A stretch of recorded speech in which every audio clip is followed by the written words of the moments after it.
Salve pessoal, sejam bem-vindos.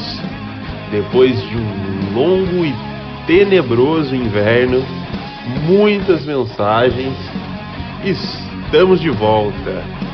Está no ar mais um podcast do Memória Alviazul, o de número 45.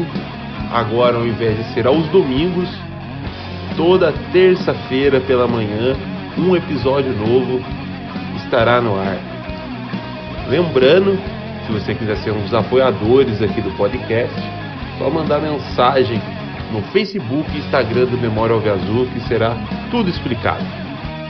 Pois bem, dito isso, vamos ao nosso convidado. Ele que é locutor esportivo. Se você já ouviu a narração dele dos jogos do Esporte Clube Taubaté e não se emocionou minimamente, eu tenho que lhe dizer que você está morto por dentro. Ricardo Alcântara, o Explosão, senhoras e senhores. Jefferson, um grande abraço para você, para os amigos que acompanham o podcast Memória Alviazul. Eu sempre gostei, desde pequeno, sempre me interessei pelo rádio esportivo, pelas transmissões esportivas. Me lembro perfeitamente, com meus 7, 8 anos de idade, já acompanhava muito o trabalho, na imprensa aqui da cidade. Gostava muito de ouvir a rádio difusora, as suas transmissões, quando à época realizava a cobertura dos jogos do Taubaté, do Campeonato Brasileiro, acompanhando, viajando, fazendo jogos fora aqui do estado de São Paulo, indo a Belo Horizonte, Porto Alegre. E desde então, quando pequeno, acompanhava e começava a tentar imitar. Eu lembro muito bem que nós tínhamos aquele tradicional rádio toca-fita com um gravador, e ali já começava a tentar, dar os primeiros passos, fazendo ali algumas narrações, diminuindo o volume da TV, tentando ali, começar a narrar algumas partidas de futebol.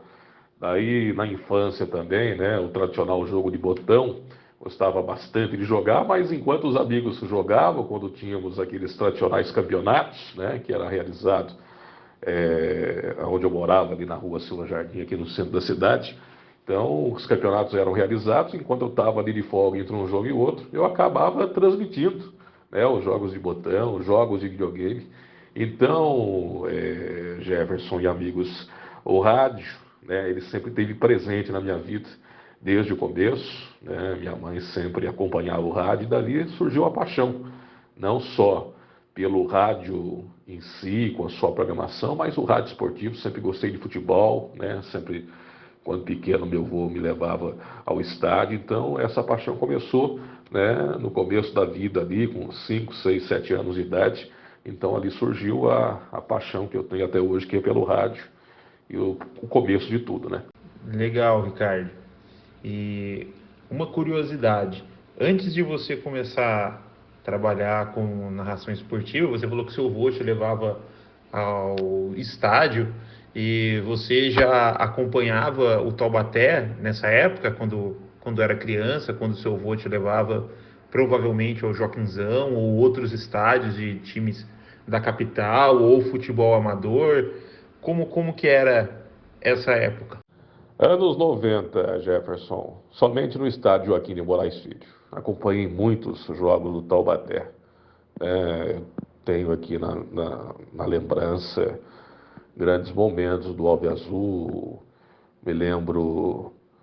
É claro que sempre a Série A3 foi predominante durante muitos anos, até conseguir o acesso em 2003, mas foi um campeonato que muitas vezes eu fui ao estádio. Me lembro duelos contra o Rádio de Mococa, Tarabi, o Pinhalense, jogos que eu me lembro mais pelo fato do nome desses times que vinham à cidade de Taubaté. Eu nunca viajei, sempre acompanhei os jogos aqui, jogos contra o União de Mogi, que era um tradicional adversário do Taubaté.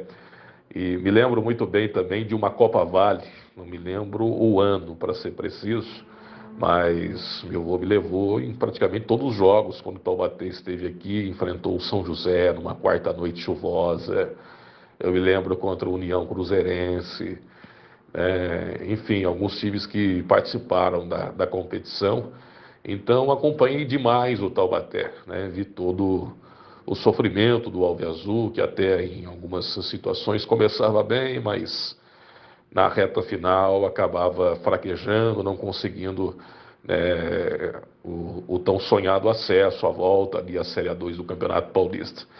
E o mais curioso, né? Claro que a emoção de estar ali no estádio, de torcer pelo Taubaté, de ter a camisa do clube, né? As cores do Taubaté, o quanto significa para mim, né? Aquele escudo, né? A marca do Burro da Central.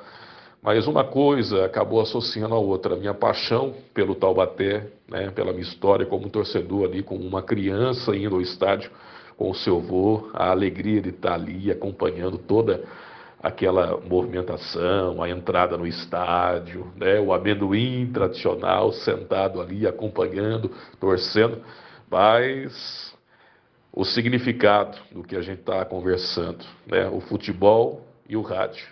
Eu me lembro muito bem, né, que meu avô tinha um rádio, levava esse rádio em todos os jogos do Taubaté, eu acompanhava a transmissão e sempre estava ali. Geralmente eu ficava sempre com o meu avô, era muito difícil ficar na geral, ficava mais ali no setor da coberta, né? Sempre ali ao lado das sociais, nunca nas cadeiras, sempre ali na coberta. Época de chuva era complicado, lembro quando chovia, aquela coisa toda, o pessoal subindo para pegar um espaço para não tomar chuva, mas sempre ali vendo e torcendo pelo Taubaté. E sempre olhando lá em direção às cabines de rádio, sabe, Jefferson? Ali já começou a paixão do futebol e do rádio, né? Ouvindo, olhando lá aquele pessoal, né? A época o Pedro, né? O Elcio pela Cacique, vários companheiros, grandes nomes do rádio, né? Que ali e até hoje fazem parte dessa história que, né, eu ouvia e realmente ficava, né, pensando, poxa, tomara que um dia eu possa estar ali, né, olhando, transmitindo os jogos do Taubaté. Então, resumindo para você, essa é um pouco dessa história minha dentro do Joaquinzão, de ser um torcedor do Taubaté, de gostar muito do azul e branco, de estar ali torcendo. Era apenas uma criança, até ali não entendia muita coisa, mas achava um barato, né? Nesse tradicional horário, que hoje em dia não acontece mais, né, Jefferson? Taubaté jogava muito domingo à tarde, estava nem aí se tivesse ou não jogo em São Paulo. Hoje a grande preocupação de não bater de frente com o horário, né, da TV aberta, dos jogos do Paulista. Domingo à tarde era um barato ir ao estádio aqui de Moraes Filho. Pois é, Ricardo. Acho que é o horário tradicional de futebol, né? Domingo à tarde. E hoje em dia tem essa preocupação, né, de bater com o horário dos principais times de São Paulo, mas se o Taubaté tiver com um bom time, tiver bem no campeonato, o povo vai no estádio. Pode estar jogando Corinthians, São Paulo, o pessoal vai. Mas enfim, né? E quando, Ricardo, que você começou a trabalhar efetivamente no rádio? Você já entrou como locutor esportivo ou primeiramente você teve outra função? Então, Jefferson, vou tentar resumir um pouco da minha chegada ao rádio. No ano de 2003, eu comprei uma filmadora e pensei comigo, Taubaté tinha subido naquele ano, um 2003 espetacular para o clube, né, que até então sonhava essa volta para a Série A2. E eu comprei, acho que em junho, julho, meu pai comprou, na verdade, uma filmadora. E eu comecei a filmar os jogos do Paulista Sub-20, né? Tinha um amigo que me ajudava, a gente ia até o estádio, ele ficava responsável, né, pela filmagem e eu ficava ali narrando, né? E ali foi um começo, né?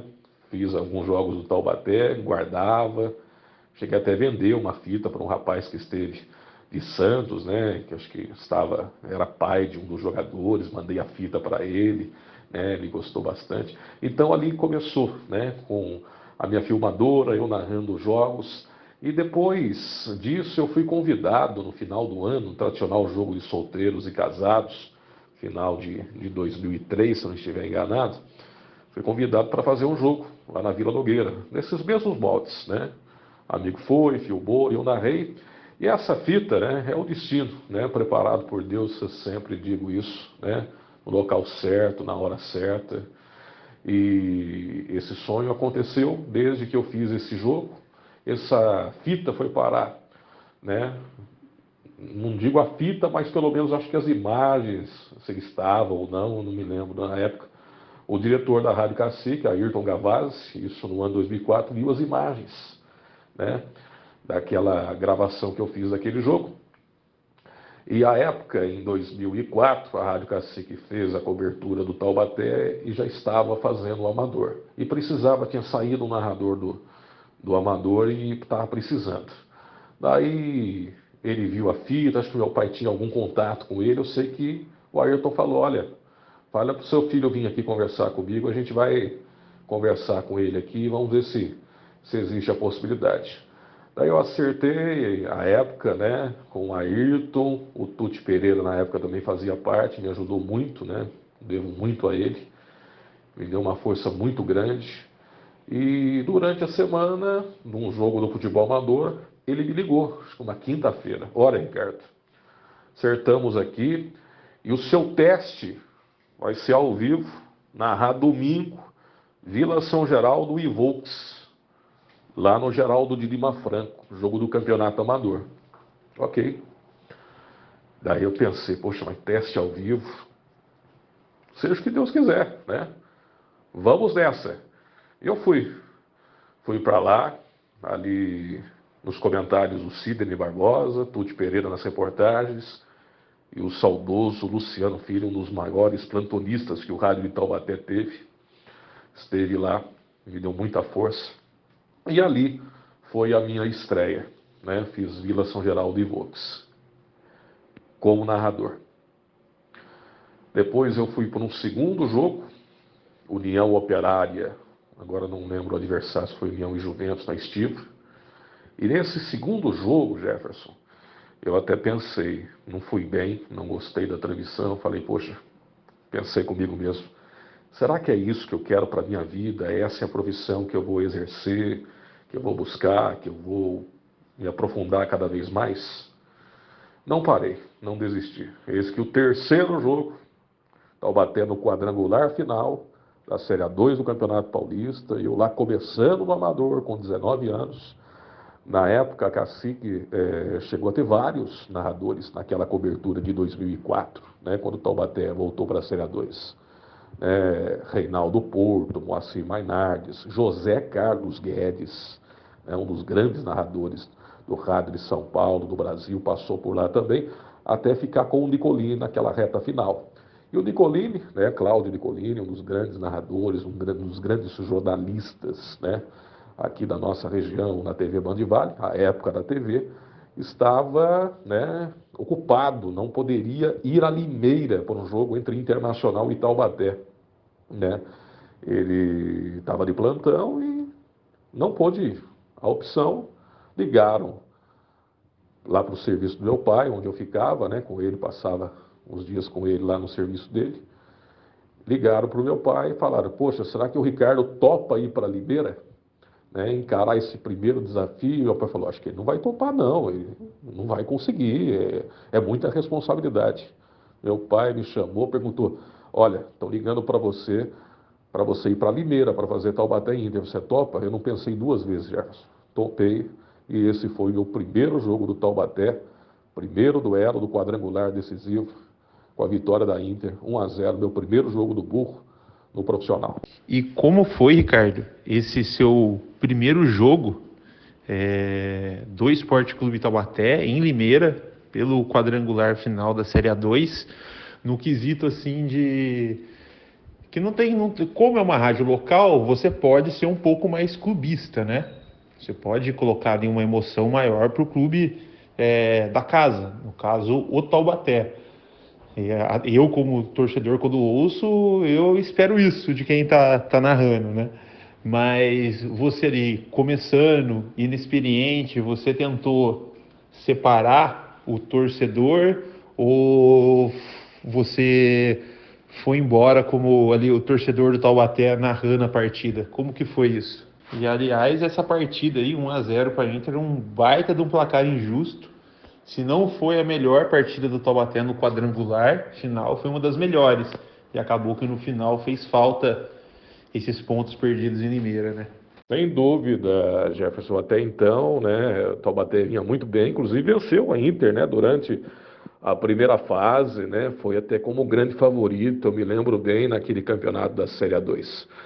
Mas eu vou falar para você, é claro, o nervosismo bateu, foi minha primeira viagem, né, até então nem como torcedor eu tinha viajado, mas eu encarei, né, nós fomos a Limeira, eu fui ao lado do Lindenberg Nascimento, era o comentarista da rádio.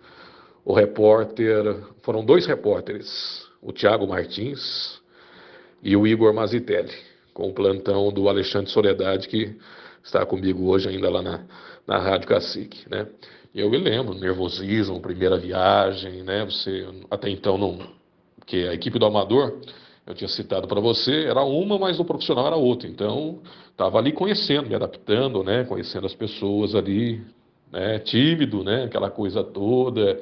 Né, ele já tinha uma vasta experiência, já que estava começando, mas já estava um ano à frente, né, começando no rádio, mas o Igor com vasta experiência, ele também desde a época da difusora, nos anos 90, comentando Taubaté, futebol amador, então para mim estava sendo, né, embora, né, toda aquela emoção, feliz da vida por estar ali, né, tendo a oportunidade de transmitir um jogo do Taubaté e do profissional, que é completamente diferente do amador, né, uma cobertura diferente, abertura, pré-jogo, intervalo, pós-jogo, né, o antes, o durante e o depois. Então, é claro que o nervosismo bateu, mas eu encarei. Encarei, sei que errei bastante, tive dificuldades na transmissão, cabine lá do Limeirão, né? Foi o estádio, acho que eu mais trabalhei, né? Tirando o Joaquinzão das viagens, como eu fui a Limeira, né? Transmitir os jogos do Taubaté contra o Inter nesses últimos anos. Mas nos colocaram numa cabine alta, né? Nós e a difusora, até porque a época tinha a ESPN Brasil que transmitiu aquele jogo, ficaram na melhor cabine, no melhor posicionamento, e nos colocaram lá em cima. Então, a visão, né, realmente lá do estádio era difícil você identificar os atletas, e ali eu estava também começando, né? Então, conhecendo um pouco mais, né, embora estava ali acompanhando por fora o time do Taubaté, mas era um jogo do profissional, onde eu sabia que tinha que realmente dar o máximo, né, arrebentar. Mas você falou com relação à questão da transmissão, acho que desde aquele primeiro jogo até os dias de hoje, eu tento colocar, claro, o clubismo, o profissionalismo vem em primeiro lugar, né? Você está ali, você está transmitindo, tem a seriedade do trabalho. Mas eu penso e sempre vou pensar da seguinte forma, Jefferson. Eu faço rádio na época da Cacique, passando pela difusora, voltando para a Cacique. Eu faço rádio, eu transmito para o torcedor do Taubaté. Então, é claro, a empolgação, ela vai acontecer. A sua torcida, para que o time faça um gol, que você possa estar passando a sua emoção para aquele torcedor que está com o rádio ligado, que não foi a Limeira, e estava ali mesmo, quem tinha a TV, legal, estava vendo as imagens do jogo, colocaram até telão na Avenida do Povo, eu me lembro na oportunidade. Mas e quem estava ali com o radinho? Ouvindo um garoto, porque eu estava ali do meu lado com o Elcio Veloso, titular absoluto, quantos anos de rádio em Taubaté, eu estava começando. Então a responsabilidade. Mas desde ali e até hoje, a emoção de ver o Taubaté jogar e estar ali, claro, volto a dizer, profissionalismo acima de tudo nas transmissões, sabendo o que eu posso e o que eu não posso falar, mas torcendo pelo Taubaté. A gente vai chegar, a gente vai conversar muito sobre alguns pontos dessa história, da minha trajetória, mas eu tenho certeza e me lembro muito bem. Ali estava torcendo pelo Taubaté demais, né? Passando a minha emoção para que o torcedor, para quem estivesse em casa, sentisse a mesma emoção na qual estava passando. Legal, Ricardo. E nesse seu começo, você pegou ali uma época boa do Taubaté, né? Ele vinha do título da Série A3 e foi vice da 2, né? Não subimos, né? Porque só subia um, mas Foi uma boa campanha, né? E posteriormente veio a época das vacas magras, né? Foram 2 dolorosos rebaixamentos. Como que é daí para você ali transmitindo, torcendo o oposto, né? Em vez de transmitir a emoção, você tá vendo ali o caos sendo formado, né? O Taubaté se dissolvendo, caindo, sendo rebaixado. Como que é esse outro lado, né? Quando a coisa tá bem ruim, como foi 2007 e 2008. Então, Jefferson, você lembrou aí dos bons momentos, 2004, né? Como eu sempre falo, né? Tem coisas que só acontecem com Taubaté. Nada é fácil para o burrão, sempre falo isso. 2004, né? Muito pouco, né? Convivendo, apenas transmitia aquele jogo do quadrangular. Depois, no mesmo ano de 2004, Taubaté jogou a Copa Paulista. A Cacique deu prioridade para fazer o futebol amador, segundo semestre, então nós transmitimos, acho que apenas uma partida, né? Acho que não teve rodada no amador, transmitimos Taubaté e Palmeiras B no domingo de manhã. Daí veio 2005. 2005, a Cacique muda sua estrutura, chega a Jovem Pan, se torna Rádio Jovem Pan AM 1160, depois pegou o nome da Cacique novamente, se tornando Cacique Jovem Pan, né, afiliado da rede Jovem Pan Sat. Aí eu comecei a me desenvolver mais, transmitir mais o Taubaté em 2005, né, dividindo com o Moacir Mainardi. Foram 2 turnos, era um campeonato diferente, ele transmitiu o primeiro, depois acabou saindo, eu peguei toda aquela reta final. E por um detalhe, o Taubaté foi para a última rodada, acho que contra o Bragantino, né, precisava vencer, precisava que o Guaratinguetá vencesse o Noroeste. Enfim, não lutou para cair, lutou para se classificar, mas não deu certo. Né? Na última rodada fez a parte dele, mas não conseguiu. 2006 começa o caos. Né? Também na Jovem Pan transmiti boa parte daquele campeonato, né? Viajando, fazendo jogos do Taubaté, e foi uma campanha desastrosa. Né? Até chegar à última rodada contra a equipe do Rio Claro, onde o Taubaté precisava vencer, precisava de uma combinação lá entre Inter e 15 de Piracicaba, lá no Limeirão, me lembro muito bem. E eu transmiti aquele jogo. O Taubaté venceu 1-0, gol do Evandro Pará. Falei que foi gol do Reginaldo na época, né? Todos falaram que foi gol do Reginaldo, foi no gol de entrada ali do portão da John Kennedy.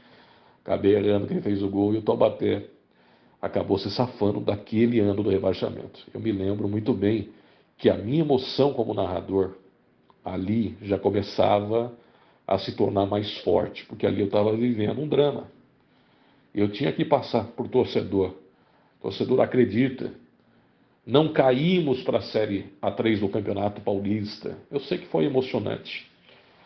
Mas 2007, o ano que eu começo a fazer o Taubaté juntamente com o Pedro Luiz. Eu fui em 2006, né? Falei um pouco da Cacique Jovem Pan. Em 2006, eu vou para a Difusora, né? Estreio lá em 25 de julho. O Taubaté não jogou a Copa Paulista no segundo semestre, então a minha primeira experiência na Difusora em 2007 fazendo o Taubaté. Então eu estava começando, então cheguei a fazer alguns jogos, mas a maioria das partidas o Pedro Luiz acabou transmitindo, né? Taubaté caiu, infelizmente, né? O último jogo contra a Portuguesa acabou sendo rebaixado, então eu não transmiti. Né? Apenas acompanhava, estava na emissora, mas o titular era do Pedro. Em 2008, a gente passou a revezar. Né? Ele fazia os jogos em casa, eu viajava, depois ele viajava e eu fazia em casa. Em 2008 veio o drama, daquela sexta-feira à noite, lá do Comendador Agostinho Prada, quando o Taubaté acabou sendo rebaixado, né? Já tinha caído para 3, fez uma péssima, né, campanha, muitos erros, contratações equivocadas, que culminou, né? A campanha culminou aí num rebaixamento para a 4ª divisão. Nunca havia acontecido isso na história do clube, chegar a uma Série B de Campeonato Paulista. Eu me lembro muito bem da dor, né? Não me lembro das palavras que usei, sei que foram fortes, sei que ao fundo estava o hino do Taubaté enquanto eu falava. Eu me lembro muito bem O Fábio Antunes, hoje vice-presidente, advogado, competentíssimo. À época também fazia parte do nosso time de esporte da Difusora. Ele depois me confidenciou: rapaz, que emoção que você passou. O hino do Taubaté, o drama da torcida. Então ali começou, né? Aqueles anos difíceis, até chegar no ano de 2009, quando vem o Paulista da segunda divisão, que a gente vai contar ao longo desse nosso bate-papo. Muito bem, Ricardo. E já pegando o gancho, né, do ano de 2009, antes da gente falar do campeonato em si, a forma dramática que o Taubaté conseguiu voltar para a Série A3, em algum momento você chegou a achar que o Taubaté fecharia as portas? Porque rolou esse papo na época, né? Que o Taubaté poderia se licenciar da Federação Paulista, né? Por ter chegado no fundo do poço, né? Não ter dinheiro nem para comprar uma bala. Enfim, você realmente achou que o Taubaté poderia acabar ou não? Que como você estava na imprensa, às vezes a informação chega primeiro na imprensa, tal, você tinha uma noção que a trancos e barrancos o time ia se manter. Perfeito, Jefferson. Me lembro bem, né? Um assunto bem destacado por você, porque termina aquele campeonato, é claro, né? A imprensa começa a bater na tecla dos erros, do futuro, porque afinal de contas, como você administrar uma situação dessas? Porque dinheiro desaparece, as pessoas desaparecem, né? A cidade que abraçou tanto Taubaté nos anos áureos, nos anos, né, 70, 80, 90, né, já não abraçava mais do mesmo jeito, né? Mas eu acreditava que, claro, existia esse burburinho da possibilidade do Taubaté se licenciar, não voltar em 2009, voltar em 2010, mas não tinha um outro caminho, né? Poderia, né, dar essa pausa, reestruturar, mas não tinha outro jeito. O caminho era o mesmo, né? Não era o outro. O caminho era a segunda divisão, independentemente de quantos anos ficasse parado. Mas eu me lembro muito bem, né, da força do Aricara a partir daquele momento, quando assume a presidência do Taubaté, com nomes importantes, né, pessoas que ali já conheciam o Taubaté, que falavam, me lembro muito bem do nosso programa, né, na época o RD Esportes, tradicional programa das 18 horas, já ouvindo essas pessoas que falavam: não, nós vamos trabalhar para que o Taubaté possa, como diz, bater e voltar, né? Não ficar por muito tempo na segunda divisão, que seria inadmissível, né? Tinha que voltar para a Série A3 o quanto antes. Então, sincero e honestamente, Jefferson, eu não acreditava, né, numa licença. Eu acreditava que, através do poder dessas pessoas, do Aricara, de nomes importantes, que estavam juntamente com ele, né, naquela diretoria, já começando um novo trabalho, eu acreditava que o Taubaté ia ter muitas dificuldades, sim, como teve ao longo da competição, mas que mesmo chegando no fundo do poço, alguém estaria ao lado dele. Pois é, Ricardo. E o Aricara, tem muita gente que gosta dele, mas também tem muita gente que não gosta, mas como figura política. Mas, para o Esporte Clube Taubaté, ao longo da vida dele, ele foi muito importante. Sempre ajudou o clube. E especificamente em 2009, acho que não tem adjetivos para falar o quão importante ele foi para o clube, né? Depois que ele assume a presidência. E entrando no campeonato, né? Taubaté, ele perde a primeira rodada lá em Jacareí, uma derrota doída. Depois ele vence em casa, se não me engano, a equipe de Mogi das Cruzes, o retorno do Gilcinho da China. E inclusive ele fez um dos gols. Ali nessa primeira fase ali, ela foi relativamente tranquila, entre aspas, né? Tranquila para o Taubaté. Aí a partir da segunda fase o campeonato começa a funilar e começa a ficar um pouco mais complicado, né, Ricardo? que você sentia da equipe do Taubaté? Que foi um campeonato diferente da A1, A2, A3, que são 2, 3 meses, a Bzinha é longa, né? Hoje em dia, comparado com a de 2009, ela até que é mais curta, mas naquela época ela foi um campeonato que acabou em novembro, né? Começou ali em abril, se eu não me engano, e ela foi até novembro. Você sentia que nessa primeira, segunda fase, você sentia que o time deu liga, que ia subir, ou você ainda estava receoso? Olha, Jefferson, me lembro bem da estreia lá contra o Jacareí, né? Estreia do Taubaté lá no Estávoros Papadopoulos, né? 1-0, o Taubaté foi muito mal, foi a estreia do João Valim. E João Valim não ficou, né? Saiu já na primeira, depois o Toninho Moura já assume o comando do time, você lembra bem, eu lembro a estreia do Gilcinho, narrei com muita emoção aquele gol dele. Primeira fase muito tranquila, né? Porque Taubaté era melhor do que seus adversários, primeira camisa, Joseense, os dois times de Suzano, tanto é que goleou, meteu 7. Segunda fase, o Taubaté sofreu demais. Embora tivesse um elenco até com a volta do Alex Alves, o zagueiro, o próprio Gilcinho, alguns jogadores ali que foram contratados, né? Não sou bom de recordar nomes aqui, né?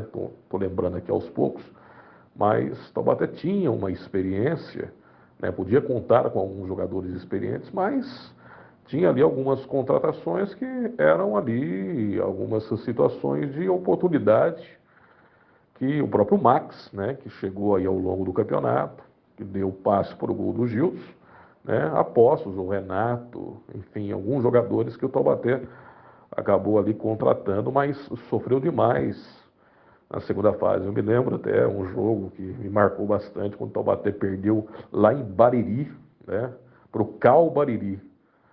Eu lembro que nós fomos transmitir esse jogo, foi uma sexta-feira à noite. Taubaté acabou perdendo, se eu não me engano, acho que por 2-0 ou 2-1, agora não vou recordar o placar, sei que perdeu.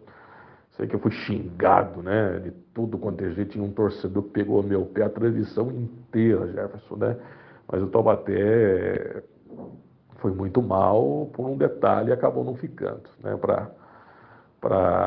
passando de fase. Mas as coisas foram se acertando, algumas contratações foram feitas, até chegarmos aí à terceira fase, né? A terceira fase do campeonato, ali realmente eu vi a viola em cacos, porque você chegar num jogo onde você enfrentaria o Guaçuano e você precisava vencer na casa deles, contra o bom futebol que eles estavam apresentando, contra a torcida deles. Foi um domingo de manhã, nós viajamos a Mogi Guaçu, me lembro, toda a atmosfera do estádio, chegamos lá para transmitir, Taubaté não começou bem o jogo, perdeu um jogador, teve uma expulsão e graças a Deus, é claro que Deus tem coisas mais importantes para pensar em futebol, mas eu tenho certeza que, né, ele pôde ali, de alguma forma, dar um empurrãozinho, né, porque se não fosse ali, como nós até falávamos, né, saiu o João Valim, veio o Toninho Moura, ali Taubaté já estava com o terceiro técnico, né, que era o Wilson Tadei. A entrada do Thiago Furtuoso, que muda completamente a história da partida, né? E o Taubaté consegue aqueles 2 gols, e eu realmente eu gritei, esguelei. Ali era um torcedor mesmo que estava com o microfone na mão, porque era emocionante demais, porque ali seria o ponto final, na terceira fase do Paulista da segunda divisão. Então, tinha que ser um torcedor ali, tinha que passar essa emoção para a cidade. Sei que muita gente chora até hoje quando recorda, está aí no YouTube, quando relembra aí essas emoções. Recentemente, o senhor Otávio, né, presidente do Conselho Deliberativo, sempre lembra, recorda demais, porque para chegarmos ao duelo contra o Palestra, precisamos passar, né, por Mogi Guaçu, por uma emoção que realmente eu me lembro muito bem, escuto, né, sempre quando posso vou ao YouTube, escuto aquela emoção que eu tive a oportunidade de passar realmente. Era um grito entalado, imagine para quem foi torcedor, muitos torcedores foram até Mogi Guaçu. Então foi histórico, né? Os deuses da bola estavam ali ao lado do Esporte Clube Taubaté naquela manhã de domingo. Mas, perigando, né? A todo momento, o time não passava uma certa confiança, mas foi para a reta final do campeonato, né? Foi para a última fase do campeonato, que a gente vai destacar também, né, Jefferson? Que ali nós demos, me lembro muito bem, quando o Taubaté perde para o Red Bull Brasil, né? Que a época que estava começando a segunda divisão lá no Moisés do Carelli no sábado à noite. Ali eu me lembro bem porque era muito difícil, matematicamente, pelo que o time vinha apresentando, o Taubaté chegar numa próxima fase, conseguir o acesso. Mas, como eu sempre falo e disse naquela transmissão, tinha que ser assim. Tinha que ser assim. Tudo deu certo. Combinação de resultados. Eu me lembro bem que quando acaba o jogo em Campinas, o Taubaté perde para o Red Bull, isso já naquela quarta fase do campeonato. Nós ali estava ao lado do Denizardo Oliveira Saudoso, Deni, com Ariovaldo Leite ali, e a gente praticamente no ar, pela questão matemática, pelas probabilidades, porque o Red Bull estava voando, Palestra estava voando, o Taubaté não ia conseguir a classificação. Tanto é que a gente termina a transmissão, vem a rodada no final de semana, a rádio entendeu que não tinha o que fazer lá em Porto Feliz, né? Taubaté enfrentou o Desportivo Brasil e houve a opção de transmitir a final do Amador na CTI. A rádio não foi a Porto Feliz, mas nós estávamos com um plantão, o Thiago Martins informando a todo momento.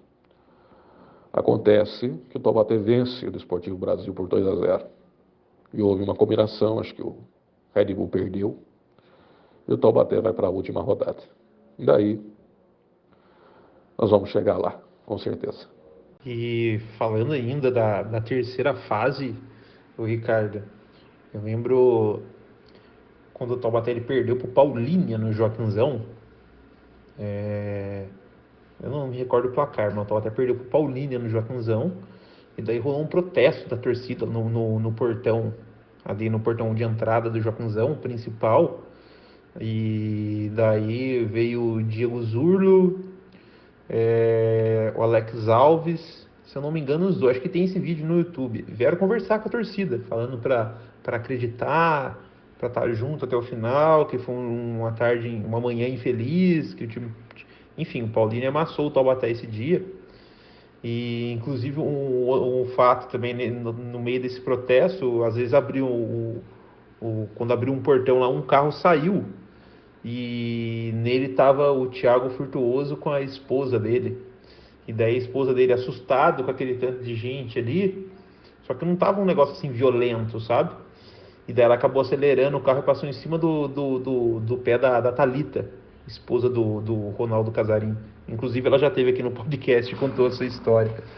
E nessa derrota pro Paulínia, ali eu vi a vaca deitar.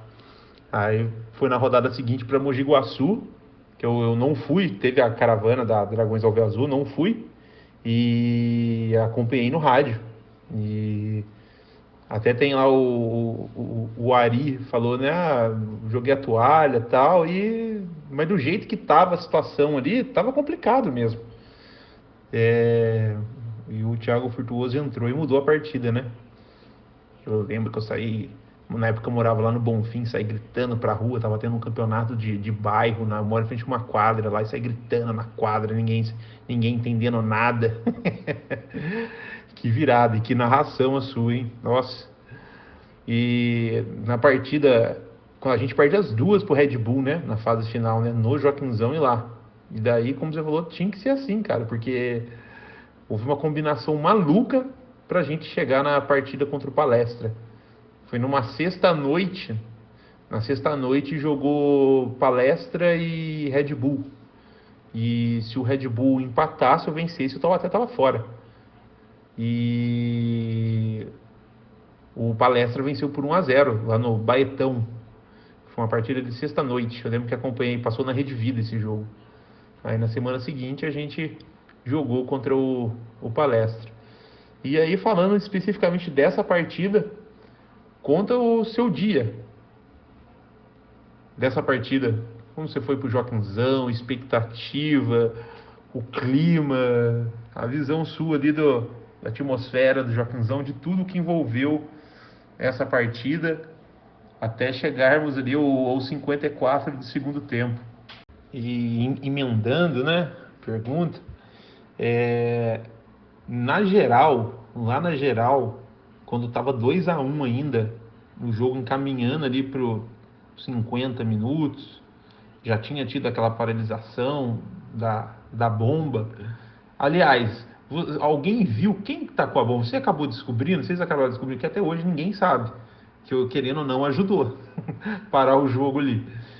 Mas lá na geral, inclusive o Márcio do sistema de som já participou aqui também. Ele falou que veio o boato de um gol do Red Bull ou do Desportivo Brasil em Campinas, que o gol, eu não lembro de quem, que o 2-1 serviria para o Taubaté subir. E ele contou o desespero dele ali no sistema de som, que ele até brinca que foi a primeira fake news do Joaquinzão. Ali vocês na rádio, chegou para vocês que saíram o gol também ou não? Para vocês ali estava tranquilo? Porque lá na geral começou a rolar o burburinho, a gente já começou a chorar, comemorar. O Márcio falou no sistema de som porque chegou para ele também, aí depois falaram que não e ele ficou naquela de desmentir, não desmentir. E ele agradece o Gilson por ter feito o gol, que ele fala que ele ia ser o culpado do não acesso caso terminasse 2-1. Então, Jefferson, realmente foi um domingo diferente, porque eu me lembro bem da emoção que não só para mim, mas para todos da equipe de esportes que estavam voltados aí para fazer aquela transmissão do jogo, porque afinal de contas era uma grande oportunidade. Felizmente a rádio não pôde, né,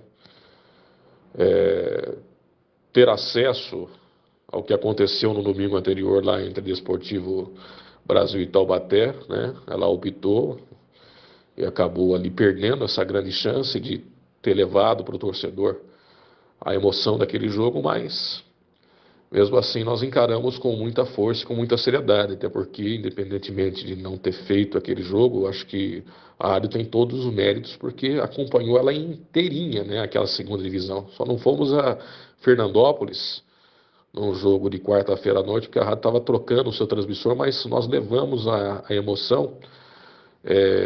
Entramos em cadeia com a rádio difusora de Fernandópolis, mas nós viajamos em todos os jogos, né? Tirando esse aí que realmente a gente acabou ficando de fora, mas a rádio fez uma cobertura espetacular, né? Exclusiva daquele Campeonato Paulista da segunda divisão. Eu me lembro bem, cheguei no estádio, o coração estava batendo forte, o Joaquinzão começa a se movimentar, as pessoas entrando, o estádio lotando, né? Era uma final de campeonato, né? Era o grande momento daquele torcedor do Taubaté. Imagine, desde o mais velho, que viu as melhores fases do Alve Azul, que viveu 79, que viveu aquele clássico contra o São José, que viu os grandes de São Paulo atuarem aqui, que viu a queda, que viu anos difíceis de vacas magras, como você citou muito bem. Mas era um Taubaté, num momento importante, na qual precisava vencer, tinha que realmente ficar de olho naquela partida lá da cidade de Campinas, entre Red Bull e Desportivo. Não veio informação para nós equivocada, porque nós tínhamos um correspondente. A rádio entrou em contato durante a semana e contratou um repórter lá em Campinas que nos passava informação minuto a minuto, né? Então, foi uma informação desencontrada, uma fake news mesmo, lá no estádio aqui de Moraes Filho, porque para nós, o tempo todo ali, nós tínhamos, né, nós não estávamos apenas com o plantão do estúdio olhando ali o futebol interior, né, ouvi não, porque acho que Campinas não tinha uma rádio que cobrisse o Red Bull, né, e muito menos a cidade de Porto Feliz com o Desportivo Brasil. Então a rádio foi muito inteligente ao contratar um repórter que entrava por telefone ao vivo, direto lá do Moisés Lucarelli, e passava as informações. Então, para nós estávamos cientes do que estava acontecendo lá no Moisés Lucarelli, claro, tendo o jogo ali, onde o Taubaté sai perdendo, né? E depois consegue aquela virada. Com relação à bomba, né, não tenho, até hoje também gostaria de saber de onde, de quem surgiu, realmente fez toda a diferença aquela paralisação. Até porque o Palestra, o Taubaté encontrava muitas dificuldades para chegar até aquele terceiro gol. Eu me lembro muito bem, era muito difícil entrar. O William era o goleiro, né, que depois foi jogar no Taubaté. Estava pegando demais naquela partida. Mas a construção do placar foi acontecendo. O Sandro, para mim, também fundamental, né?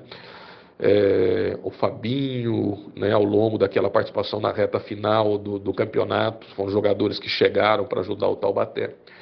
Então, a paralisação e tudo o que aconteceu, tudo o que envolveu. Então, realmente, quando eu narro o gol de empate, eu narro o segundo gol, eu me preparo para o que pudesse, né, vir a acontecer naquele jogo. E daí, 54 minutos, eu olho para o relógio, o jogo é reiniciado depois de toda a paralisação, a bola pela direita, o Max livre de marcação, e eu falo, é só rolar. Eu não falei nem o nome do Gilcinho. Era o torcedor, Ricardo Alcântara, entrando em cena. Eu não falei o nome do Gilcinho. Gilcinho bateu, é gol, não. Eu disse, Max, é só rolar, bateu. E começo a gritar. Tinha que ser assim. Agradeço muito a Deus. Deus está sempre comigo nas minhas transmissões. Agradeço por estar me conduzindo num momento espetacular da minha vida. De estar narrando um acesso do Taubaté, tirando o Taubaté do fundo do poço. Então, você me pergunta como foi aquele dia. Foi emocionante, do começo ao fim.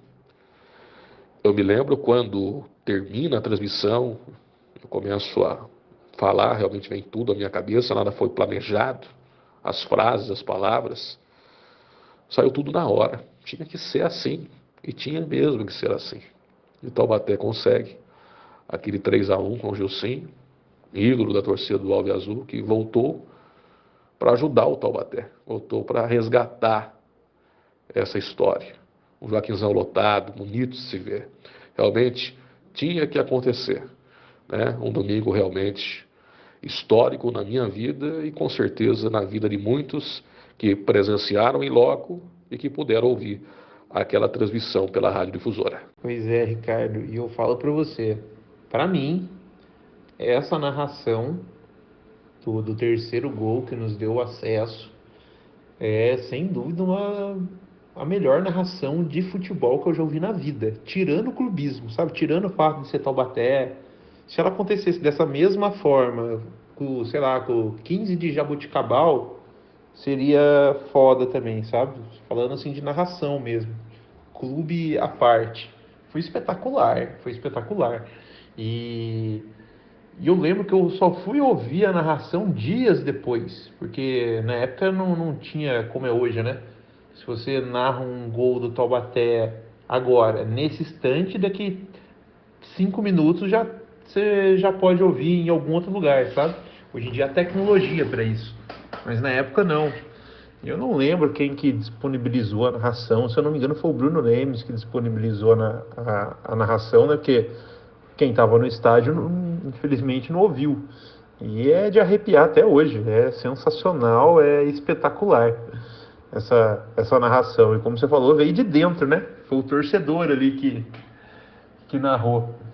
E o Taubaté, ele não foi campeão, né? Ele conseguiu o acesso, né? Ele não foi nem para a final, né? Porque subia dois de cada grupo e ele passou em segundo com acesso. A final foi Red Bull e não me recordo a outra equipe. Mas podemos dizer ali que essa partida estava em jogo a sobrevivência do Taubaté, né?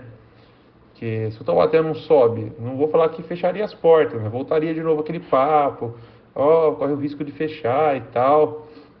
Você acha que esse acesso foi fundamental também para a sobrevivência do Taubaté, para ele continuar ativo, vivo? Eu acredito que, independentemente, é claro, com acesso, você já voltando, você vê o arquirrival, quantos anos da segunda divisão, né? Mas eu acho que se não acontecesse, creio que também o Taubaté não fecharia as portas, estaria no ano de 2010 disputando a segunda divisão até conseguir a volta, né? Como você disse, não foi para a final. Eu encaro, né, aquela partida como se fosse uma final de campeonato por tudo que envolveu, né? Mas creio que ali foi um divisor, né, para a história do clube. Ele volta já imediatamente para a Série A3, né? Então não sofreu lá na segunda divisão como, né, o São José. Mas para chegar até 2015, realmente foram anos difíceis, né? Embora 2011 o time fez um bom campeonato paulista da Série A3. Pecou por não ter vencido o Penapolense numa quarta tarde, que eu não tive a oportunidade de transmitir, né? Quem transmitiu foi o Pedro, na difusora na época, mas eu fui a Rio Claro no último jogo, onde o Abelha era técnico do Taubaté, e na minha opinião, ele errou demais. Taubaté tinha um time certinho, estava jogando bem aquela reta final contra o Penapolense, o 15 de Jaú e o Velo. Tanto é que Taubaté sai na frente com o gol do Gilcinho, né? Mas foram erros, estratégias equivocadas. Reginaldo, que aqui brilhou, né, em 2003, dessa vez brilhou para o Velo, acabou com o Taubaté. Então, ali para mim também doeu demais, né? Como narrador, era a chance de voltar para a Série A2, não aconteceu. Então, a partir dali, daquele 2009, 10 foi muito mal, não lutou contra o rebaixamento, mas até brigou na última rodada em Itapira para se classificar. 2011, 12, confesso que foi o ano que eu não transmiti nenhum jogo do Taubaté, até por opção da rádio. Fiz plantão de um jogo, né? Não tinha, o Bruno não estava podendo trabalhar naquele jogo, o Thiago também, enfim, acabei fazendo pela primeira vez um plantão, mas foi o ano que eu não transmiti nenhum jogo do Taubaté naquela Série A2. Daí volta em 2013, né? Vai para a última rodada brigando lá contra o Marília, não consegue, 14 também acaba não fazendo um bom campeonato, até chegar no ano de 2015, onde as coisas realmente começam a mudar na história do clube. Realmente, 2011, né? Depois que a gente volta, né? Sai lá daquele inferno da Bezinha e volta. Antes de 2015, acredito que tenha sido o melhor ano nosso, né?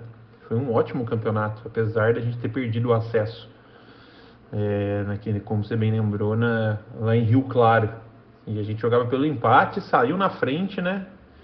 E acabou levando a virada. Teve aquele lance quando o jogo estava 1-1, o Velo pressionava, mas não era aquela pressão que você fala, a qualquer momento vai sair o gol. Era aquela pressão, estava até controlando a partida, mas aí teve aquele lance polêmico, né? O juiz deu um pênalti pro Velo e expulsou um jogador nosso.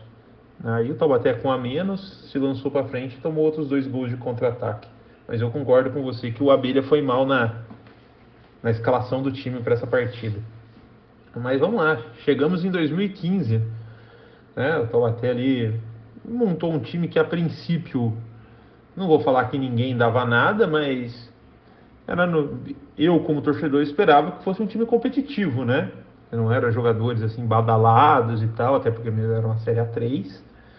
E acabou que o time deu liga depois da chegada do Itu Roque, antes da chegada dele com Edson Vieira, né?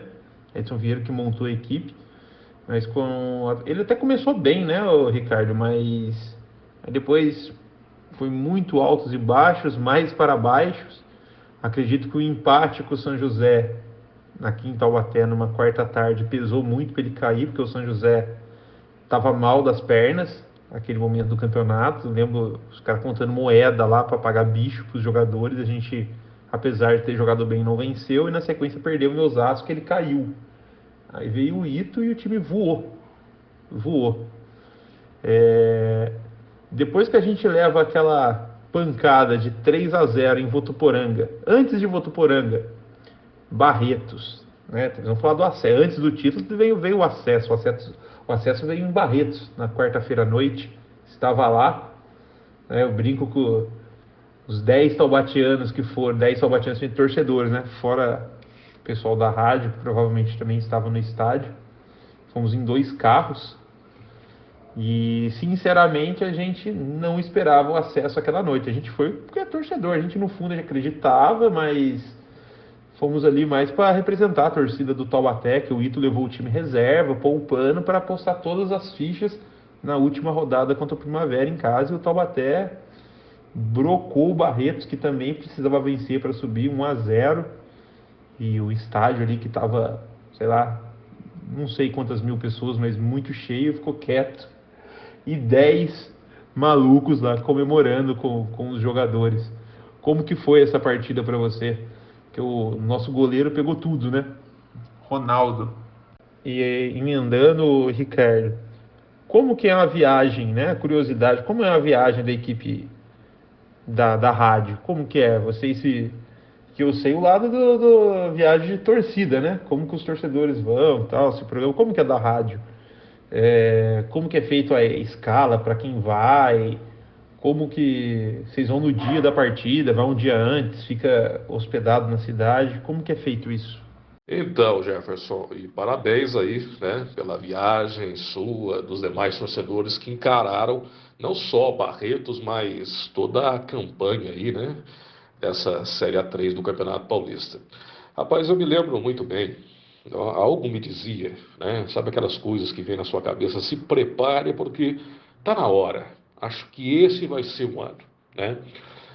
Eu acho que você tem que estar preparado com alguma coisa que lá na frente vai vir a resposta que vai ser o ano do Taubaté. E realmente, né? Começando, eu me lembro bem, nós entrevistávamos direto na Rádio Difusora o presidente Hélio Marcondes, que falava, ó, Taubaté, nós vamos montar um time competitivo, não será um time de estrelas. Inclusive, estou vendo aqui, né? Fiz questão de separar para você, guardo todas as minhas fichas técnicas, né? Praticamente desde que eu comecei no rádio. Então, não tenho 100% delas, mas guardo aqui. Um Taubaté, quando ele perdeu na 8ª rodada para o Juventus, por 3-2, com Ronaldo, Marcelo Lanza, Léo, Bruno Fandinho, Rodrigo Soares. O William, depois o Pepe, Jordi, né, que brigava demais, né, um volante que tinha muita personalidade, falava bastante, isso era muito positivo. Ferreira, depois Vaguinho, Geninho, Rafael Piauí, Elton e Ninão, né? Esse é um time da 8ª rodada. Eu me lembro bem, né, o Edson volta ao clube depois da passagem dele, né, de 2012. O torcedor ficou muito contente com o que ele fez, o Taubaté conseguiu safar num rebaixamento, poderia ter voltado para a segunda divisão, né, em 2013, mas não. Ele ainda leva o time para a última rodada com possibilidades de ir para a próxima fase, mas acabou não acontecendo. E quando ele foi contratado, eu me lembro bem, a opinião dos torcedores foi muito positiva, a nossa também. E ele começa muito bem o campeonato, começa ali emendando algumas vitórias, depois o time cai de produção. E eu me lembro, você citou bem a partida lá de Osasco, uma quarta-feira. Você perguntou de curiosidades, vou falar de algumas situações aí para você, em termos de viagem. Choveu muito naquela quarta-feira, nós saímos daqui. Quando o jogo é aqui em São Paulo, cidades próximas, você faz o bate e volta, né? Cidades como Barretos, à noite você acaba, né, pernoitando, acaba dormindo, ficando no hotel e volta no outro dia. E nesse dia choveu demais. A gente foi pela Carvalho Pinto. Quando chegou umas 3 horas da tarde, a chuva estava intensa. Eu me lembro, Ari falou, olha, acho que é melhor a gente voltar. Tá muito pesado, tá complicado, tá perigoso, né? Acho que é melhor a gente voltar. Daí a gente esperou um pouco, a chuva foi passando, a gente parou num posto de gasolina que tem mais à frente na chegada a São Paulo, ali pela Carvalho Pinto. Melhorou a condição, a gente chegou, fez a partida, realmente o Taubaté foi muito mal e ali houve a queda do Edson. O Ito foi importante, lembrando que o Ito não começa bem o campeonato, né? Ele perde algumas partidas ali no começo dele, mas depois o time acaba dando liga, né? O time começa a melhorar o seu desempenho e consegue a classificação para a próxima fase, né? Para enfrentar o Primavera, o Atibaia e também a equipe do Barretos. Começa muito bem, vence já de cara o Primavera, né? Vitória lá pelo placar de 1-0. Importante o resultado para o Taubaté, porque afinal de contas Primavera estava ali naquela briga, foi bem, começou bem ali a sua participação, voltando, né, à Série A3 do Campeonato Paulista, mas o Taubaté larga na frente, né, vence a equipe do Primavera lá. E depois, né, isso foi no dia 26 de abril. Segunda rodada, bate o Barretos por 2-1, foi um jogo muito difícil, né, mas consegue os 3 pontos, ou seja, ali já abria 6. Vai para a terceira rodada, não foi um bom resultado. Empata com a Atibaia em 2-2. Né? O torcedor ficou preocupado, poxa, empatar em casa, era para realmente ter emendado. Mas depois, na sequência, enfrenta o Atibaia lá, e era um jogo que já poderia ter garantido o acesso. Mas vou confidenciar uma coisa para você. Eu torci demais para que o Taubaté naquele dia, isso falo para mim, narrador, e pela rádio, e pelo torcedor também. Claro, se acontecesse, ótimo. Mas o que aconteceu? O Atibaia mandava as suas partidas no campo lá do Primavera, no Ítalo Mário Limonge. Nós fomos para lá, foi um domingo à tarde. Taubaté em cima, teve chance lá com o Lelo, né, o Elton, se não estiver enganado. Acabou perdendo uma grande chance lá, méritos para o Rodrigo Calaça, que era o goleiro da equipe do Atibaia. E a gente começou a transmitir. Nós fazíamos, à época, a transmissão era pela transmissão por telefone. Né? Você pedia a linha TX, né, de transmissão e RX o retorno. Eu sei que a transmissão ela foi paralisada, cortaram, não sei o que aconteceu na época, sumiu a nossa transmissão, sabe, Jefferson? Parou.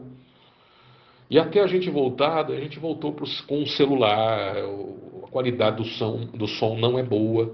Eu torci para que realmente terminasse empatado, porque ali o Taubaté não conseguiria garantir o acesso naquele dia. Então estava torcendo, deixa para a próxima, quinta-feira, lá na cidade de Barretos, 14 de maio, lá eu tenho certeza que o Taubaté vai conseguir. E não deu outra.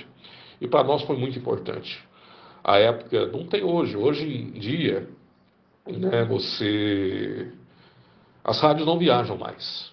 Né? A não ser que seja um jogo realmente de acesso, de tamanha importância, acredito. Mas com os custos elevados de gasolina, aluguel de carro, alimentação, hospedagem, ficou muito caro. Então, de 2020 para cá, as rádios não estão mais viajando, né? Porque você tem acesso hoje pela internet e pela TV a cabo de todos os jogos, né? Mas 2015 não, e a Rede Vida, que à época transmitia o jogo na TV aberta, não transmitiu, foi uma quinta-feira à noite, imagina, a minha voz foi para Taubaté e para o Vale e para o mundo, né? Pela internet, que a rádio já tinha acesso, né? A internet já estava disponibilizado o seu sinal, e eu transmiti, foi emocionante.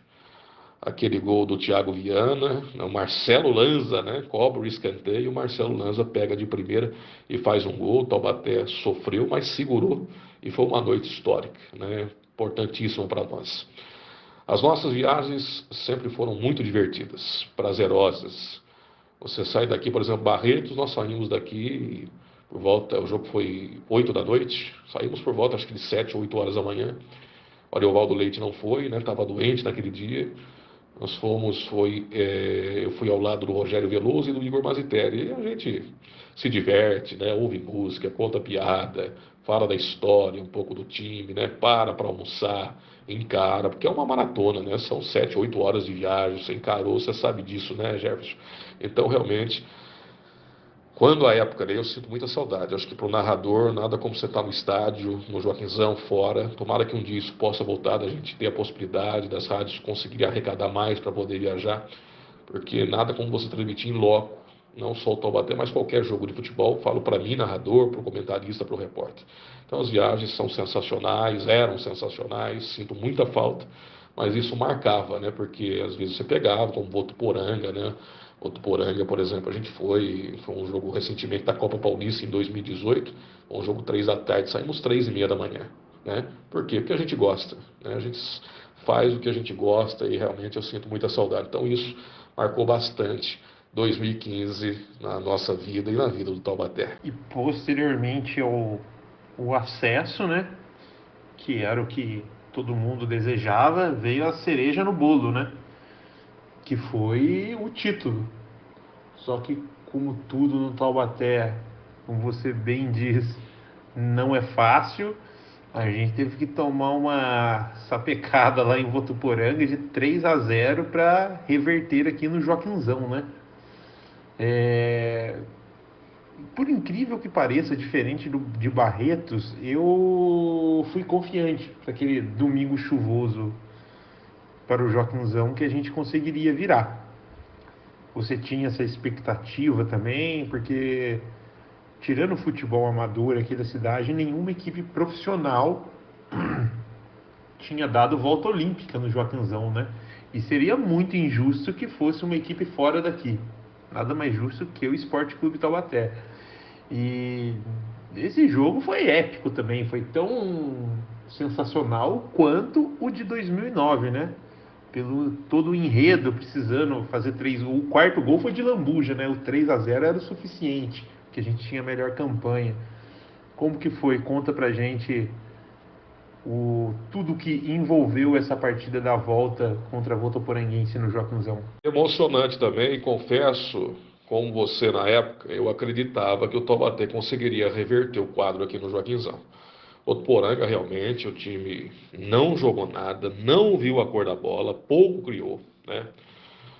Eu destaco até a participação do Jordi, que depois acabou ficando de fora, né, do segundo jogo. Não sei, a época, né, falava algumas divergências, algumas situações que acabaram afastando o atleta aí da grande final, mas, repito, foi um jogador importantíssimo.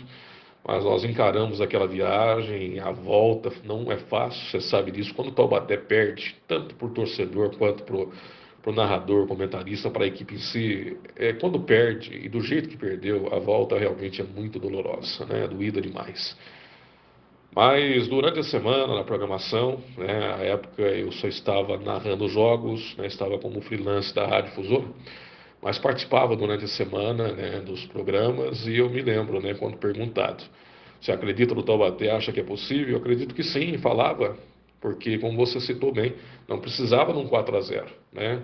Era preciso apenas um 3-0, teve melhor campanha e tinha que realmente ir para cima e buscar, né? E as coisas elas foram acontecendo de uma forma espetacular. Você lembrou bem, uma manhã chuvosa, domingo, para lavar a alma, né? Lavar a alma. Eu lembro quando aconteceu a emoção de estar nessa final, mas a emoção de Barretos até chegar, eu falava, né, Série A3, você não me pertence mais. Foi a frase que eu usei quando o Taubaté subiu. E me lembro bem que quando depois o Taubaté confirmou o 4 gols também usava palavras de emoção, de alegria, porque foi realmente aquele time com Ronaldo, Marlon, Léo, Bruno Fandim, o Wellington Carioca, William, Nildo, Rodrigo Soares, Danilo, que para mim foi um dos grandes bem há muito tempo o Taubaté não consegue trazer aí para o seu elenco um camisa 10, um cabeça pensante. Para mim, esse jogador foi fundamental, uma pena que não tenha voltado mais para o Taubaté. Depois o Danilo entrou Ferreira, Lelo, depois Elton Morelato, Rafael Piauí e o Gustavinho, a equipe comandada pelo Ito Roque, né? E um 4-0 onde o Taubaté acreditou, né? Gramado molhado fez com que aquela bola parasse ali, né? E o Taubaté conseguisse dar sequência ao gol que foi importantíssimo para que o time conseguisse ali dar sequência para chegar até o quarto e finalizar a partida. São momentos históricos. Eu falo para você, confidencio, que ter estado em 2009, ter narrado um acesso foi muito importante, mas ainda mais em 2015 você narrar um acesso e depois, consequentemente, um título, e aqui no estádio. Então foi um domingo realmente para que eu levo, guardo, foi um 2015 espetacular em todos os sentidos, desde a primeira até o fechamento aí nessa grande final, no dia 31 de maio de 2015. Confesso para você, Jefferson, eu como narrador tenho esse sonho de ter mais essa oportunidade. Quando o Taubaté não voltar para a primeira divisão, para mim, como você falou, usou o termo, né, cereja do bolo. Na minha história, na minha vida, gostaria muito de ter a oportunidade de fechar, né? Claro que eu gostaria e quero muito transmitir futebol, transmitir o Taubaté por muitos e muitos anos na minha vida. Mas está faltando para mim esse acesso, né? Veio 2016, que para mim foi um dos grandes momentos do Taubaté em termos de Série A2, quando volta para a Série A2, infelizmente prejudicado pela arbitragem dos jogos contra o Barretos. e depois a sequência, 17, 18, 19, com situações que o Taubaté acabou errando demais em contratações. 20, se não fosse a pandemia, se não fosse a arbitragem aqui diante do São Bento, talvez poderia ter vindo aquele acesso. E nos 2 últimos anos, anos para serem esquecidos.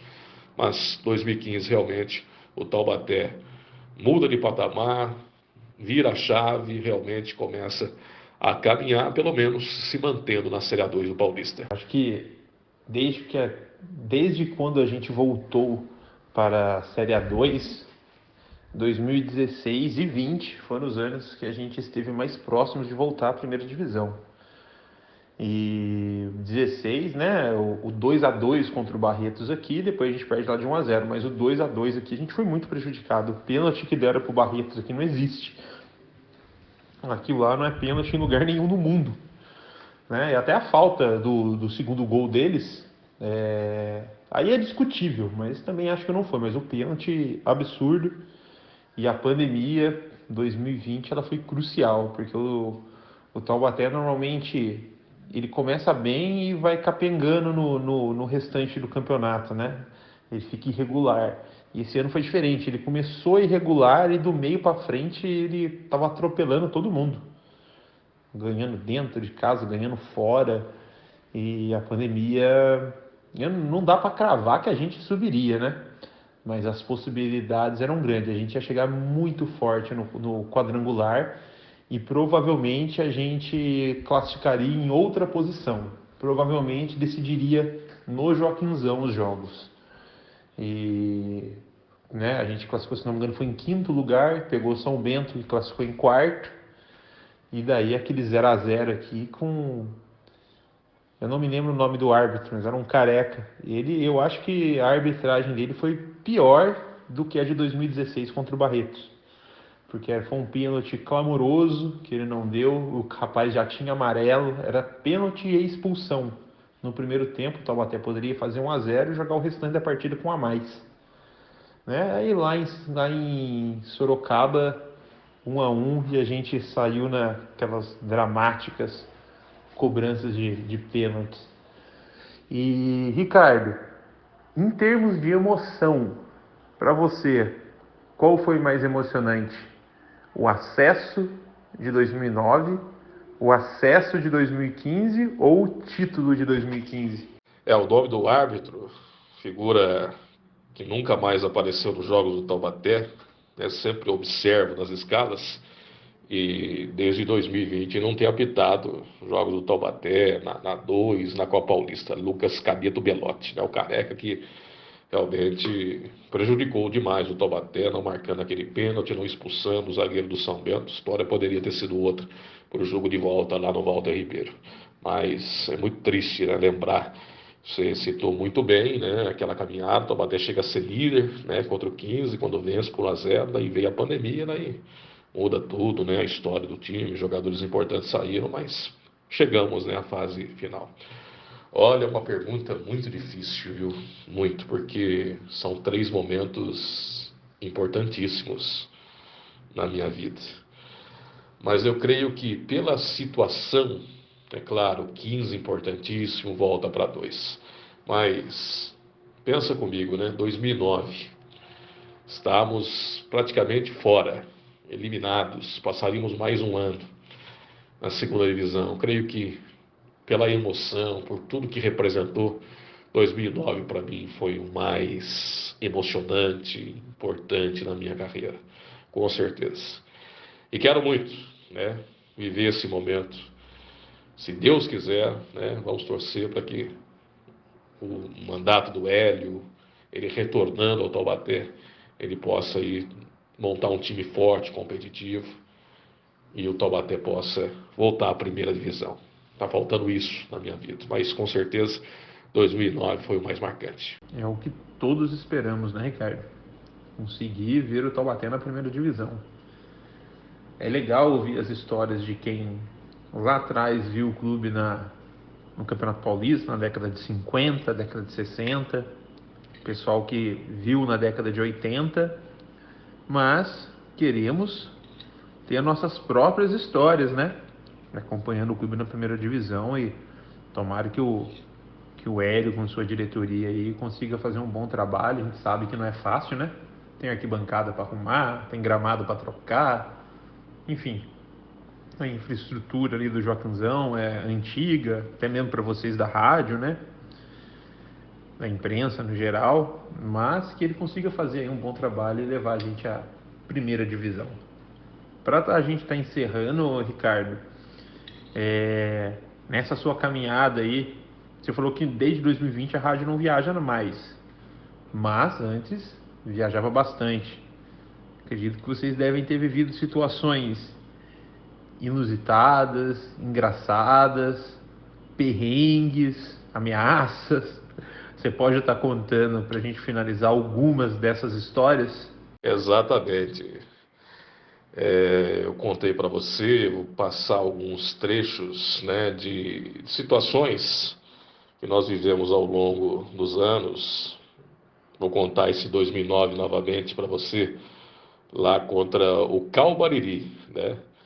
Nós encaramos essa viagem para fazer o jogo do Taubaté, e eu me lembro bem que era um estádio pequeno, né? Pequenas as dimensões, cabine pequena, duas cabines, uma para a difusora e outra para a emissora local. E tinha um rapaz lá, eu não sei se ele já estava manguaçado, já tinha bebido todas. Eu sei que ele ficou embaixo da cabine, para minha sorte a cabine era alta, e ele me perturbou, ele me xingou o tempo todo. Você é um narrador disso, você é aquilo, vem falar mal do nosso time, aquela coisa toda. Foi o jogo inteiro, né? Para sorte, eu estava concentrado, até o Denizardo Oliveira estava do meu lado. Fica concentrado na transmissão, esquece esse rapaz, mas eu me lembro que ele me perturbou um jogo, né, o tempo todo, né? Mas consegui levar a transmissão. Teve também um episódio com um torcedor do Taubaté, em 2009, Taubaté nesse jogo contra o Guaçuano, só que foi aqui no Joaquinzão, né, pela segunda divisão. E à época o Taubaté tinha contratado o Fabinho, né, experiente Fabinho, lá da Vila São Geraldo, um grande amigo nosso, um grande jogador. E como narrador, você também tem a sua opinião, né? Tem o comentarista, o Jorge Henrique, saudoso Jorge, que estava do meu lado, uma figura espetacular, que era a opinião da transmissão, mas o narrador, o repórter também tem a oportunidade e tem todo o direito de dar a sua opinião. E eu achava que o Fabinho estava mal naquela partida, tinha que ser substituído. Rapaz, esse torcedor foi lá em direção à cabine, mas falou cada bobagem, mas falou um punhado, sabe? Falou cobras e lagartos. Eu tive que aguentar, né? Eu falei, olha, amigo, tudo bem, você tem o direito de não gostar do que eu falo, mas é a minha opinião, né? Mas, enfim, foi uma situação, foi a única, né, de algum torcedor chegar lá na cabine e me xingar no jogo do Taubaté, né? Mas passou. Agora, alguns lances também, algumas situações de transmissão, porque hoje você tem a tecnologia, a internet, que você consegue, não precisa mais pedir a linha de transmissão junto a Vivo, com antecedência. Hoje não. Hoje você, pela internet, com um programa aqui, você consegue fazer uma transmissão a qualquer momento, a qualquer hora. Mas antigamente era mais difícil. E tantas e tantas vezes. Itapira era um grande problema para nós. Pedíamos a linha com antecedência, chegava lá, a linha não estava montada. Aí você se vira nos 30, você tem que fazer a transmissão, o repórter não pode programar, você tem que ficar na cabine, né? Você não tem o retorno. Penápolis, uma situação também que nós transmitimos em 2011, tinha a nossa linha montada, tinha a transmissão, mas eu não tinha o retorno aqui de Taubaté, então foi no escuro. Então diversas situações, acontecia muito. Lembrei esse episódio com você também, torci demais lá no jogo de Indaiatuba para que terminasse empatado Atibaia e Taubaté, que não subisse aquele dia, porque cortaram a nossa transmissão e a transmissão teve que dar sequência pelo telefone celular. E é horrível. Poxa, um momento ímpar para o Taubaté, para a minha história, tinha que ser com o som perfeito. E tanto é que, graças a Deus, deu certo no jogo seguinte na cidade de Barretos. Então, situações que ocorreram ao longo da história, mas a gente, né, acabou tirando de letra, mas são coisas que marcam a vida da gente, né, Jefferson? Legal, Ricardo. E o futuro do Esporte Clube Taubaté? O que esperar do futuro do Alviazul? Né, falamos em acesso e tal, mas projetando aí a longo prazo, o que você espera do futuro do Esporte Clube Taubaté? Eu espero que o Taubaté se encontre, porque o Taubaté se perdeu completamente nos últimos anos. Foram muitos erros que culminaram aí nessas campanhas desastrosas dos 2 últimos anos, né?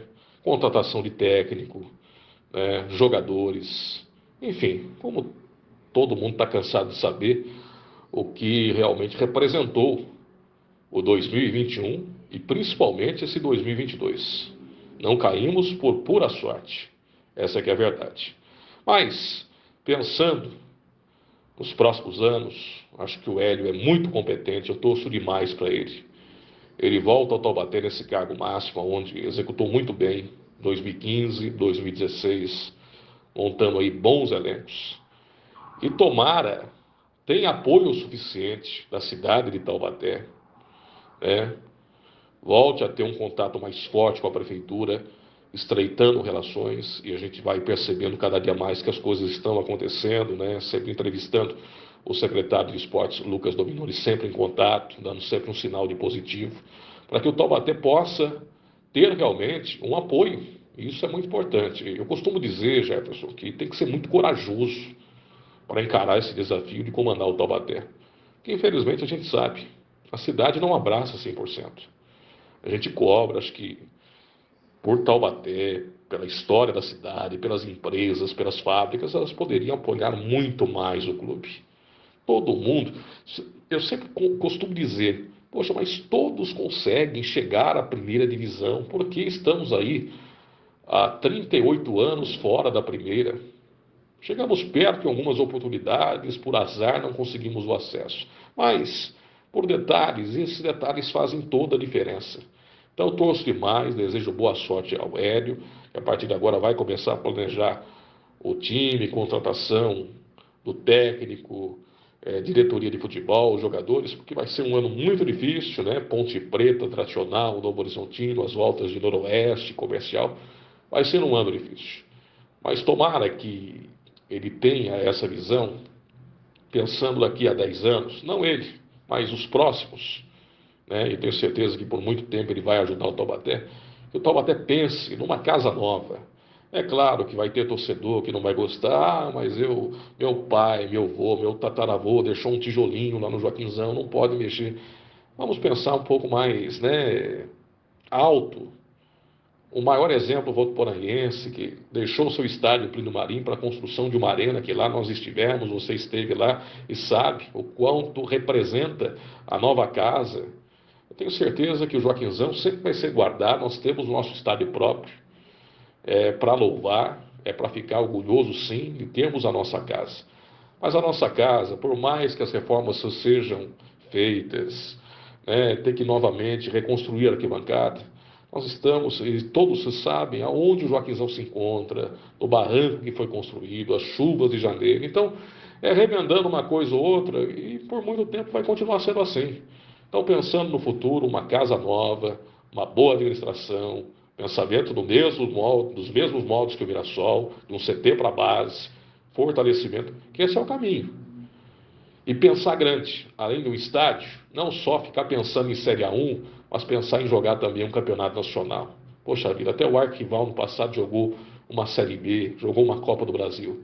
Precisamos pensar alto. É bom para o torcedor, é bom para a imprensa. Taubaté precisa ter calendário. Eu acho inadmissível que acontecesse esse ano. O campeonato que começou em janeiro e terminou em março. E acabou o Taubaté. Que isso? Acho muito pouco. Então, eu só desejo sorte. Enquanto estiver, e tomara a Deus que me dê força e oportunidades, eu vou estar sempre aqui nessa oportunidade de levantar a bandeira do clube, de transmitir os jogos com muita emoção e com um sonho altíssimo de ver esse time, de ter a oportunidade de narrar a volta na primeira divisão. É o que eu espero, Jefferson. Boa, Ricardo. E complementando o que você disse, até acho que hoje em dia, com o estadual cada vez mais desvalorizado, acredito que é mais importante entrar em uma divisão nacional do que propriamente subir para um. Lógico, subir para um é o sonho de todo mundo quer.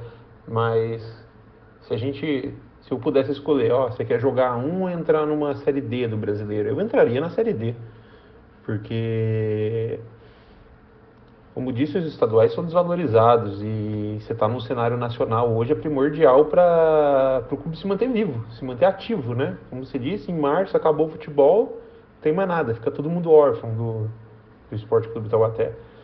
Então é primordial a gente entrar em uma divisão nacional, Copa do Brasil, e conseguir aí acesso para a Série C e tal, que esse é o caminho, né? Como você disse, CT para base e uma nova casa. Até um tempo atrás, eu confesso para você que eu era contra, mas hoje em dia eu já mudei completamente meu pensamento. É necessário, sim, um estádio novo para o Esporte Clube Taubaté. O Joaquinzão, infelizmente, é um remendo atrás do outro. Vai ser doído a acabar o Joaquinzão? Óbvio que vai, mas assim como foi doído lá atrás com o pessoal do Campo do Bosque, que o Joaquinzão vai completar, se não me engano, 54 anos, e ele passou a ser a casa mais antiga do Taubaté, que o Campo do Bosque ele foi a casa do Taubaté da fundação até 67, se não me engano é 52 anos. E imagina pro pessoal daquela época, foi doloroso também, 52 anos jogando no mesmo lugar, e mudou na época não, o gigante de concreto, que era o Joaquinzão. Como vai ser para essa geração também, vai ser doído. Essa geração e outras passadas que pegou desde lá de trás, da década de 70, vai ser doído, mas é necessário uma nova casa para a gente se adequar à modernidade, né? Ao que tem por aí. Que foi o que o Joaquim de Moraes fez lá atrás. Por enfim, vamos ver se isso acontece, né? A longo prazo, o estádio tem que ser a longo prazo. E Ricardo, agradeço novamente você ter aceito o convite e deixo aí para você fazer suas considerações finais. Jefferson, eu que agradeço pela oportunidade, obrigado pelas palavras, quando você mencionou ao longo desse podcast, das transmissões, né, dos gols que você teve a oportunidade de ouvir, fico muito feliz e agradecido. E agradeço, estou muito feliz, né, de estar aqui com você, estou devendo, né, estava devendo para você esse nosso bate-papo desde o ano passado, mas hoje estou aqui, né, e contando um pouco dessa história, um pouco da nossa passagem, do que vivemos e que esperamos ainda continuar vivendo por muito tempo, que é fazendo, vivendo, torcendo pelo Esporte Clube Taubaté. Então só tenho a agradecer, parabéns a todos, né, que já tiveram a oportunidade de passar, de conversar com você, parabéns pelo podcast e sempre quando precisar, né, estaremos sempre aqui para falar um pouco mais de tudo que representa o Esporte Clube Taubaté e a nossa vida no rádio, que realmente é gratificante. Grande abraço, Jefferson, um abraço a todos e até a próxima. É isso, pessoal. Esse foi o Ricardo Alcântara, ou a Explosão. Espero que tenham gostado. Curtam e compartilhem a publicação do episódio no Instagram e Facebook do Memória Alviazul, ou compartilhem direto do Spotify e YouTube. E vamos ficando por aqui. Até a próxima. Fui!